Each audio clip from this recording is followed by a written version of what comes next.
मध्य प्रदेश के उज्जैन में 2028 में होने वाले सिंहस्थ महाकुंभ की तैयारियों को लेकर कलेक्टर नीरज कुमार सिंह और एसपी प्रदीप शर्मा ने मीडिया से अपने अनुभव साझा किए।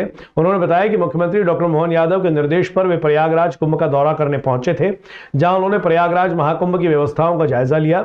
कलेक्टर नीरज कुमार सिंह ने बताया कि सिंहस्थ महाकुंभ में करोड़ों की संख्या में श्रद्धालु उज्जैन पहुंचेंगे, जिनकी सुविधाओं को ध्यान में रखते हुए मध्य प्रदेश सरकार हर वो कदम उठाने को तैयार है जो श्रद्धालुओं को सुविधा पहुंचाए। एसपी प्रदीप शर्मा ने बताया कि प्रयागराज कुंभ में उन्होंने क्राउड मैनेजमेंट, घाट, साधु संतों के रुकने की व्यवस्था और सुरक्षा के लिहाज से वहां की व्यवस्थाओं का निरीक्षण किया। उन्होंने बताया कि उज्जैन में सिंहस्थ महाकुंभ की तैयारियों को लेकर वे पूरी तरह से तैयार हैं। कलेक्टर नीरज कुमार सिंह ने बताया कि सिंहस्थ महाकुंभ की तैयारियों को लेकर वे पूरी तरह से तैयार हैं। उन्होंने बताया कि उज्जैन में सिंहस्थ महाकुंभ के दौरान श्रद्धालुओं की सुविधा को ध्यान में रखते हुए मध्य प्रदेश सरकार हर वो कदम उठाने को तैयार है जो श्रद्धालुओं को सुविधा पहुंचाएगी। माननीय मुख्यमंत्री जी के जैसे निर्देश थे तो मैं और कलेक्टर साहब उज्जैन हम दोनों 4 दिन करीब प्रयागराज और बनारस में काशी विश्वनाथ मंदिर दोनों जगह पर हम लोगों ने स्टडी किया। जब बहुत सारे बिंदु हम लोगों ने नोट किए हैं, चाहे सुरक्षा व्यवस्था रिलेटेड हो, चाहे आपसी कोऑर्डिनेशन से रिलेटेड हो, सफाई व्यवस्था से हो, पानी की व्यवस्था, बिजली की व्यवस्था, घाटों का किस तरह से निर्माण किया गया, किस तरह से ग्रीन कॉरिडोर और इमरजेंसी कॉरिडोर्स बनाए गए। अनफॉर्चुनेटली जो आग लगी थी उस समय हम लोग भी वहाँ पर मौजूद थे, तो हम लोगों को एक रियल टाइम एक्सपीरियंस भी मिला कि किस तरह से उसको यूपी पुलिस ने कंट्रोल किया। तो उससे भी हमने उसके बाद जाके घटनास्थल का हमने एनडीआरएफ की टीम के साथ निरीक्षण भी किया, तो कैसा उनका रिस्पांस टाइम रहा, किस तरह से उन्होंने रिस्पॉन्ड किया। चेकर्ड प्लेट्स का कॉन्सेप्ट जो घाट पर रोड बनाने के लिए यूज़ किया जाता है, एक वो कॉन्सेप्ट को हमने स्टडी किया जिसको हम लोग उज्जैन में भी इम्प्लीमेंट करेंगे। जितनी इमरजेंसी लेन्स हैं उसमें चेकर्ड प्लेट्स को यूज़ करने का प्रयास किया जाएगा। आर्टिफिशियल इंटेलिजेंस, फेशियल रिकग्निशन और ड्रोन, ये तीनों का जो टेक्नोलॉजी है इन्होंने यूज़ किया है, बहुत ही अच्छे स्तर का और बहुत ही अग्रणी टेक्नोलॉजी है। और उसके जो रियल टाइम रिजल्ट्स हैं उसको भी हमने कंट्रोल रूम पे बैठकर और उस रियल टाइम रिजल्ट से किस तरह से वो अपनी स्ट्रैटेजी को चेंज करते हैं वो पूरा भी समझने का हम लोगों को करीब आधा दिन का मौका मिला था। उससे भी हमने बहुत सारी चीज़ें सीखी हैं। साथ ही वहाँ पर जो सभी विभागों के प्रमुख और जो कई वर्षों से चाहे माघ मेला हो, चाहे अर्धकुंभ हो या कुंभ हो, जो उसमें काम कर रहे हैं, ऐसे सभी लोगों के हम लोग संपर्क में भी आए और उन सभी से हम लोगों ने आमंत्रित किया है कि एक बार कुंभ मेले के समापन के बाद वहाँ से की जो टीम्स हैं उनको माननीय मुख्यमंत्री जी की अनुमति के बाद उनको यहाँ पर बुलाया जाएगा और हमारे यहाँ के जो सेक्टोरल ऑफिसर्स हैं जिनको इसमें काम करना है, तो उनकी व्यावहारिक दिक्कतें जो उनकी प्लानिंग से इतर उनको आई थी और यहाँ किस तरह से उनको पूर्वानुमान लगाकर ठीक किया जा सकता है, तो वो पूरा एक जॉइंट स्टडी करने के लिए हम उनकी टीम को आमंत्रित करेंगे। बहुत सारे आइडियाज़ हैं जो वहाँ से लिए हैं, इसको अभी हम लोग ग्राउंड लेवल पर कैसे इम्प्लीमेंट किया जाएगा उसके बारे में लगातार ब्रेनस्टॉर्मिंग लेंगे और माननीय मुख्यमंत्री जी से भी इसके संबंध में मार्गदर्शन प्राप्त करेंगे। एक बहुत सफल और सुखद अनुभव रहा और गंगा मैया के दर्शन भी हुए और उससे जो जो चीज़ें हमने सीखी हैं, हमारा प्रयास रहेगा कि बेहतर से बेहतर सिंहस्थ 2028 यहाँ पर। महाकाल नगरी उज्जैन में अंतर्राष्ट्रीय स्तर का एयरपोर्ट बनाने का प्रोजेक्ट फिलहाल जमीन की कमी के कारण आगे नहीं बढ़ पा रहा है। मध्य प्रदेश सड़क विकास निगम को जमीन के लिए सर्वे का काम सौंपा गया था, लेकिन उन्हें अभी तक एयरपोर्ट के अनुकूल जमीन नहीं मिल सकी है। विमानन विभाग करीब 250 एकड़ जमीन की तलाश में है, लेकिन एमपीआरडीसी के सर्वे में अभी तक उपयुक्त जमीन नहीं मिली है। दताना हवाई पट्टी का विमानन विभाग द्वारा निरीक्षण किया जा चुका है, लेकिन वहां बड़े विमान नहीं उतर सकते हैं। एसके मनवानी संभागीय प्रबंधक एमपीआरडीसी उज्जैन के अनुसार एयरपोर्ट के लिए जमीन का सर्वे किया है, लेकिन अभी अपेक्षित परिणाम नहीं मिल सके हैं। यह परियोजना उज्जैन के विकास के लिए महत्वपूर्ण है, लेकिन जमीन की कमी एक बड़ी बाधा बन गई है।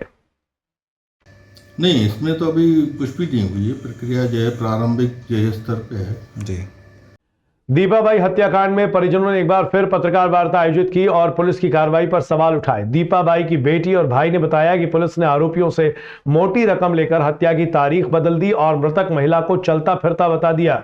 परिजनों ने बताया कि दीपाबाई की हत्या 9 मई 2023 को हुई थी, लेकिन पुलिस ने एफआईआर में 11 मई 2023 को सुबह 5 बजे दीपाबाई को जिंदा बताया। उन्होंने ये भी बताया कि पुलिस ने हत्यारे परिजनों को बचाने के लिए गवाहों के बयान बदलवा दिए। परिजनों ने पुलिस अधीक्षक से निवेदन किया है कि इस मामले में जांच की जाए और दीपाबाई के हत्यारों को रिमांड पर लेकर पूछताछ की जाए।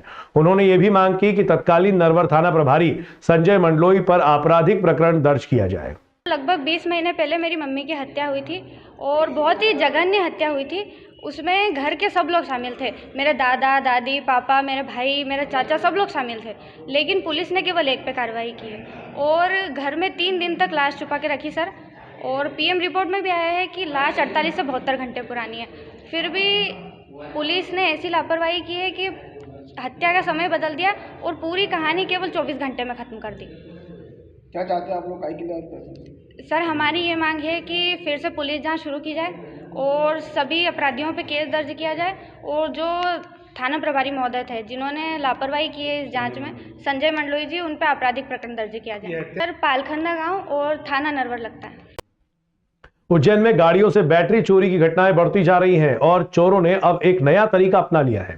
पहले 2 युवक बाइक पर सवार होकर चोरी की वारदात को अंजाम दिया करते थे, लेकिन अब चोर एक महिला साथी को लेकर चोरी की घटना को अंजाम दे रहे हैं। यह घटना नानाखेड़ा थाना क्षेत्र में स्थित बैंक ऑफ इंडिया के पास की है, जहां एक कर्मचारी की बाइक खड़ी होती है। एक युवक और युवती बाइक पर सवार होकर उसे गाड़ी के पास खड़ा होते हैं और मौका पाते ही युवक गाड़ी की बैटरी चुराकर वहां से फरार हो जाते हैं। इस घटना का सीसीटीवी फुटेज भी सामने आया है, जिसके आधार पर पुलिस दोनों युवक युवतियों की तलाश कर रही है। यह घटना चोरों के नए तरीके को दर्शाती है, जिसमें वे एक महिला साथी को लेकर चोरी की घटना को अंजाम दे रहे हैं।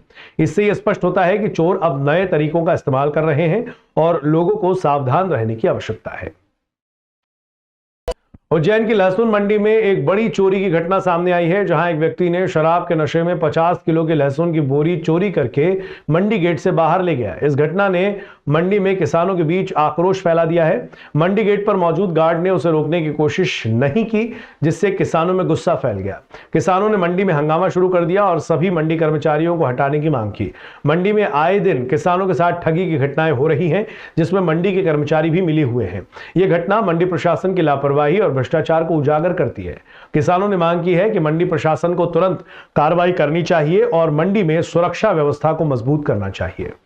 मंडी में कोई कर रही हो, मंडी कमेटी वालों या कोई कितना पैसा दे देने जो बता रहे गेट पे कणी की परमिशन थी, बाहर गए हो। आज हम मंडी में आए तो हमने देखा कि ये किसान का कट्टा कोई यहाँ से चोरी करके ले गया। उसके बाद में हमने मंडी प्रशासन को खबर करी है और ये मंडी के जो भी अधिकारी इनको खबर करी है कि वो जो किसान का जो कट्टा चोरी हुआ है, फिर कैमरा दिखाया, उसमें वो चोरी करते हुए पाया गया और वह यहाँ से चोरी करके जो मंडी में चोरी हुई उसकी हमें दिक्कत नहीं है। वह कट्टा यहाँ मंडी से बाहर कैसे गया यह सीधा दर्शाता है कि इससे मंडी कमेटी मिली हुई है और मंडी कमेटी के लोग नहीं, वह कट्टा यहाँ से बाहर करवाया है। तो इस प्रकार की जो चोरियाँ हो रही है मंडी में और किसानों का साथ में लूट हो रही है और यहाँ से माल चोरी होकर बाहर जा रहा है, ये इस प्रकार की घटनाएं बंद हो यहाँ पर। नहीं तो आने वाले समय में यहाँ पर हम इस उग्र आंदोलन करेंगे और धरने बैठ जाएंगे, जिससे सारे जितने भी अधिकारी है मंडी के, हम तो ये कहते हैं कि मंडी कमेटी के जितने भी अधिकारी है पुराने सबको सस्पेंड किया जाए। उज्जैन की अंबोदिया सोसाइटी के किसानों को वसूली के नोटिस से परेशानी हो रही है। लगभग 8 सालों से यह सोसाइटी बंद है, लेकिन अचानक समिति ने किसानों को वसूली के नोटिस जारी कर दिए हैं। इस नोटिस में मूल के साथ ही ब्याज राशि भी वसूली जा रही है, जिससे किसान परेशान हो रहे हैं। किसान अशोक जाट ने बताया कि पिछले 8 वर्षों से अंबोदिया सोसाइटी बंद पड़ी हुई है, क्योंकि यहाँ के कर्मचारियों द्वारा की गई गड़बड़ी के कारण इसे पूर्व में बंद कर दिया गया था। लगभग 500 किसानों को ये नोटिस बांटे गए हैं, जिसमें उनसे 1 सप्ताह में राशि भरने को कहा गया है। अगर वे ऐसा नहीं करते हैं तो उनके खिलाफ कानूनी कार्रवाई की जाएगी। किसानों का कहना है कि मध्य प्रदेश सरकार किसानों को 0% ब्याज पर ऋण देने की बात कर रही है, लेकिन अंबोदिया के किसानों से मूल तो ठीक ब्याज की भी तगड़ी वसूली की जा रही है। उन्होंने मध्य प्रदेश के मुख्यमंत्री से इस मामले का निराकरण करने की मांग की है। संस्था के पदाधिकारी ने बताया कि खातों में कुछ अनियमितता थी, जिसके कारण यह समिति बंद की गई थी। संस्था के किसानों का रिकॉर्ड खोज रहे हैं और रिकॉर्ड से मिलान करने के बाद अब इस मामले में कार्रवाई की जाएगी। मेरे नाम से ज़मीन नहीं है, 7 दिन का इन्होंने समय दिया है कि इसमें कुछ करो, पर मैं क्या करेंगे, हमारे पास तो ज़मीन तो है ही नहीं, तो कहाँ से करेंगे। कितने का नोटिस? कितने का? 3,37,000 का मामला अंबोदिया सोसाइटी का है, जो विगत 8 साल से बंद पड़ी है और उसमें सोसाइटी में गड़बड़ी जो वहाँ के कर्मचारी थे उनके द्वारा जो गड़बड़ी की गई उसके कारण ये भंग हो गई थी सोसाइटी और बंद पड़ी थी। अभी कुछ दिन पहले हमारे 7 गाँव में अंबोदिया सोसाइटी 7 गांव लगते हैं, उसमें 1200 खाताधारक है करीबन। उन लोगों को इन्होंने नोटिस पहुंचा दिया इस प्रकार के, जिसमें 1 लाख का कर्जा है, उसका तो 1 लाख का ब्याज जोड़ लिया इन्होंने। या कुछ किसानों को ऐसे नोटिस दिए गए हैं जिनके पास ना तो 1 बीघा ज़मीन है, ना उन्होंने कोई खाद बीज लिया, ना कोई कर्जा लिया। उस किसान के घर भी इन्होंने 2-3 लाख के नोटिस पहुँचा दिए हैं। जो मजदूरी कर रहा है, जिसके पास 1 रुपया नहीं है, उसके घर भी इन्होंने नोटिस पहुँचा दिए। अब हमारा निवेदन माननीय हम मुख्यमंत्री जी से निवेदन करना चाहते हैं कि इस प्रकार की जो किसानों के साथ में आप देख रहे हो कहीं ना कहीं उन्हें फसलों के दाम भी नहीं मिल रहे हैं, और इस प्रकार से आप आज जो सोसाइटी में इस प्रकार की जो अधिकारियों के द्वारा गलती हो रही है उसमें हमारे सीएम साहब की छवि खराब हो रही है। हम सीएम साहब से हाथ जोड़कर निवेदन करना चाहते हैं कि इस प्रकार की जो एक सोसाइटियों में गड़बड़ियाँ पाई जा रही है इनको तुरंत इनका निराकरण करवाए किसी अधिकारी के द्वारा, ताकि हमारा किसान आज परेशान ना हो। अधिकारी साहब हमारे माथुर साहब आए हैं, अभी उनसे हमने चर्चा की है, उन्होंने बोला इसका जल्द निराकरण हो जाएगा। लेकिन हम पिछले 7 साल पहले भी जब आए थे इसके लिए कई बार प्रयत्न किए, आज तक उसका निराकरण तो नहीं हुआ है और उल्टा किसानों को नोटिस थमा दिए इन्होंने, जिसका एक आप सोचोगे एक किसान का जब एक जो अगर वो पैसा लेता है सोसाइटी से 10 बीघा ज़मीन है उसको 70,000 से ऊपर नहीं दिए जाते, 1 बीघा के 6 या 7,000, उस किसान को इन्होंने 3 लाख कैसे दे दिए और उसके घर नोटिस पहुँचा दिया इन्होंने। संस्था अम्बोदिया में कुछ पहले कुछ जो पुराने संस्था प्रबंधक थे उनके द्वारा कुछ खातों में अनियमितता की गई थी, तो उसकी वजह से किसानों का कुछ कर्जा ज़्यादा आ रहा है, इनका कहना है। वो कुछ संस्था का रिकॉर्ड अभी मिला नहीं है, हम उसको दिखवा रहे हैं। हमारे पास जैसे रिकॉर्ड पूरा मिल जाएगा हम यहाँ ढूंढवाते ब्रांच के रिकॉर्ड से जांच करेंगे, और जैसे भी इसके जो भी इनकी परेशानी है, जो भी इनके साथ जो ये बताया जा रहा है कि गलत हुआ है, उसको दिखाने की कोशिश करते हैं, सुलझाने की कोशिश करते हैं उसको। पवासा इलाके में एक हैरान करने वाली घटना घटी, जहां 2 बहनें रात में शराब पीने के बाद आपस में झगड़ रही थी। शोर सुनकर जब पड़ोसन बाहर आई और वीडियो बनाने लगी तो शराबी बहनों ने उस पर हमला कर दिया। आरती नाम की एक बहन ने चाकू निकालकर पड़ोसी ममता पर हमला किया, जिससे वो गंभीर रूप से घायल हो गई। हमले में ममता का दांत भी टूट गया। ममता ने बताया कि वो मंगलवार रात अपने घर के बाहर खड़ी थी जब पड़ोस में से लड़ाई झगड़े की आवाज आ रही थी। वो बाहर निकली और अपने मोबाइल के टॉर्च ऑन की, जिससे वीडियो का बटन भी दब गया। ये देखते ही पड़ोसन आरती और डिंपल उस पर टूट पड़ी। दोनों शराब के नशे में धुत थी और उन्होंने ममता को दबोच लिया और पिटाई शुरू कर दी। जब शोर बढ़ा तो अन्य पड़ोसी भी मौके पर आए और शराबी बहनों के चंगुल से ममता को छुड़ाया। ममता को चरक अस्पताल में भर्ती कराया गया है और पुलिस ने मामला दर्ज कर लिया है। पुलिस का कहना है कि ममता के बयान ले लिए हैं और शराबी बहनों के खिलाफ कार्रवाई की जाएगी। वो दोनों बहन घर में झगड़ा कर रही थी, घर में झगड़ा करते करते आरती नाम में एक और एक का डिंपल नाम है, दोनों झगड़ा करते करते बाहर निकली तो हमने घर में निकल के देखा कि गाय की आवाज आ रही है। लाइट चालू करी मोबाइल पे तो बोले कि हमारा वीडियो बना रहे तुम लोग को, तो हमने बोला वीडियो नहीं बना रहे, तो कि वो फिर गाली गलौज करने लग गई गंदी गंदी। मैं कैसे फिर घर में गई, वो चाकू लेके आ गई और हमको हमला कर दिया घर में। आपके साथ भी मारपीट की? हाँ, मारपीट कर सर, ये चाकू मार दिया, वो ये गाँव की टूटा, वो पेड़ में छोड़ के गया। अच्छा। हाँ, पूरा घिस दिया। अयोध्या में भगवान राम के मंदिर निर्माण का 1 साल पूरा होने के अवसर पर देश भर में विभिन्न आयोजन हो रहे हैं। इस अवसर पर नागदा में भी एक धार्मिक समारोह आयोजित किया गया, जिसमें बड़ी संख्या में लोगों ने भाग लिया। नागदा में आयोजित समारोह में लोगों ने भगवान राम की महिमा का गुणगान किया और उनके मंदिर निर्माण के 1 साल पूरा होने का जश्न मनाया। समारोह में हनुमान चालीसा का पाठ किया गया और भगवान राम की आरती की गई। इस अवसर पर नागदा के लोगों ने भगवान राम के प्रति अपनी श्रद्धा और भक्ति को प्रकट किया और उनके मंदिर निर्माण के 1 साल पूरा होने के अवसर पर अपनी खुशी का इजहार किया।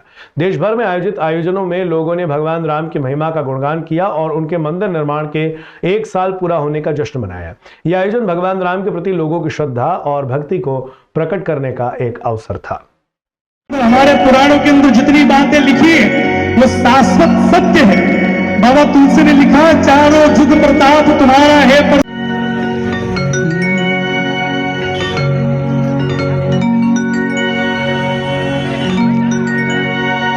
मेरे सरकार आए हैं।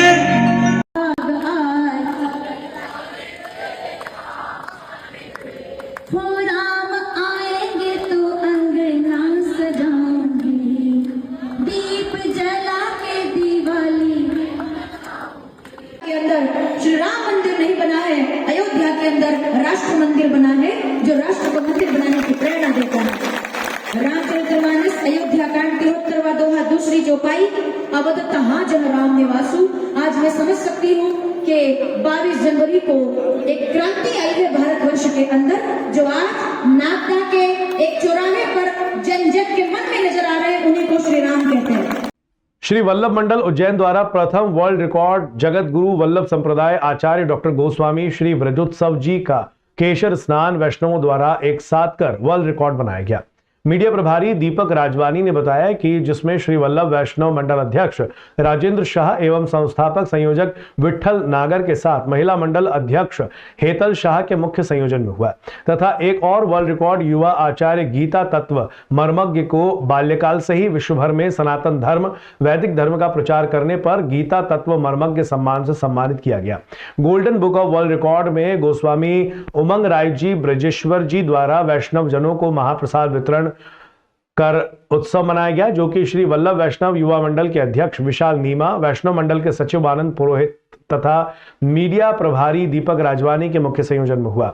आपको बता दें कि पिछले दिनों श्री वल्लभ वैष्णव मंडल महिला मंडल एवं युवा मंडल उज्जैन द्वारा श्रीमद् भागवत कथा रसपान महोत्सव एवं 108 भागवत जी पारायण का आयोजन संपन्न हुआ, जिसमें भव्य शोभा यात्रा, भागवत महात्म्य, महारास, श्री कुंती जी की स्तुति, भीष्म स्तुति, श्री वाराह अवतार, श्री कपिल जन्म, भजन संध्या, ध्रुव चरित्र, जड़ भरत, रहुगण उपाख्यान, अजामिल उपाख्यान, दीपदान एवं सांस्कृतिक कार्यक्रम, श्री नरसिंह अवतार, श्री वामनावतार, श्री रामावतार, श्री कृष्ण जन्म, श्री नंद महोत्सव, श्री बाल लीला, श्री गोवर्धन लीला, वेणुगीत, अन्नकूट महोत्सव एवं 56 भोग मनोरथ, श्री तुलसी विवाह मनोरथ, गोपी गीत, महारास, अन्नकूट एवं उद्धव जी प्रसंग, रुक्मणी विवाह हुए। वर्ल्ड रिकॉर्ड हेतु प्रयास एवं फूल फाग उत्सव, श्री सुदामा चरित्र, श्री कृष्ण उद्धव संवाद तथा कथा का समापन हुआ।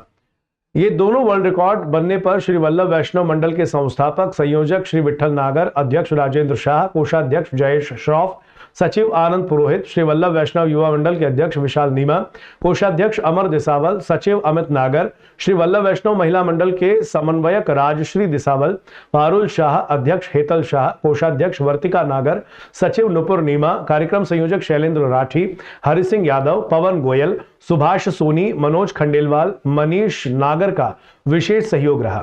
आचार्य डॉक्टर गोस्वामी श्री ब्रजोत्सव जी सोमयज्ञ सम्राट हैं। आपको राष्ट्रीय सम्मान के साथ स्वर सम्मान से विभूषित किया गया है। आपके द्वारा 20 से अधिक ग्रंथों का लेखन व 800 से अधिक काव्य रचनाओं का प्रकाशन हुआ है। आपने विश्व में सर्वाधिक वैदिक सोमयज्ञ कर वर्ल्ड रिकॉर्ड भी बनाया है तथा अंतर्राष्ट्रीय स्तर पर सम्मेलनों में भारत का प्रतिनिधित्व किया है। आपको अभी तक 10 उपाधियां एवं Guinness book of world record London में नामित किया गया है। मंडल का नाम श्री वल्लभ वैष्णव मंडल जो यूथ है विंग है और जो महिला मंडल है, आप सभी का नाम आज विश्व रिकॉर्ड पर दर्ज हो रहा है। बहुत खुशी की बात है कि आज हम गुरु जो हमारे आचार्य श्री हैं उनकी उपस्थिति में आज ये विश्व रिकॉर्ड बना है। और मैंने जैसे पहले भी कहा था कि एक साथ एक ही मंच पर 3 गुरुओं का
ऐसी कंपनी है जो देश और दुनिया के ऐसे कारनामों को, ऐसे अचीवमेंट्स को विश्व रिकॉर्ड के रूप में दर्ज करते हैं जो बहुत ही यूनिक हों, बहुत लार्ज स्केल पर हो रहे हैं।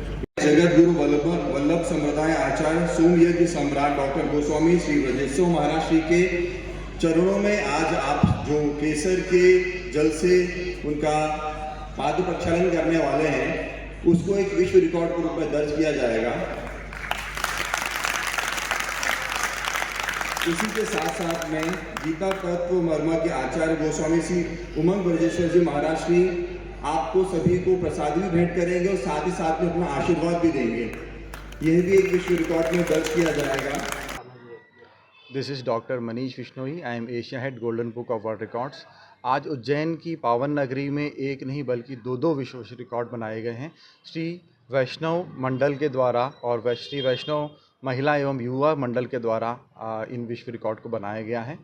अभी जैसा आप सभी ने देखा, एक बहुत ही सुंदर आयोजन किया गया था, जो कि वैष्णव संप्रदाय के बहुत बड़े जो पीठाधीश हैं श्री ब्रजेश्वर महाराज श्री और उनके सुपुत्र श्री उमंग राय जी के मार्गदर्शन में यहाँ पर दो विश्व रिकॉर्ड बनाए गए हैं। पहले विश्व रिकॉर्ड में सर्वाधिक लोगों के द्वारा क्रमबद्ध तरीके से अर्थात रिले में चरण प्रक्षालन किया गया था केसर युक्त जल के साथ में, और दूसरे विश्व रिकॉर्ड में सबसे ज़्यादा लोगों को एक के बाद एक प्रसादी वितरण करते हुए आशीर्वाद प्रदान किया गया।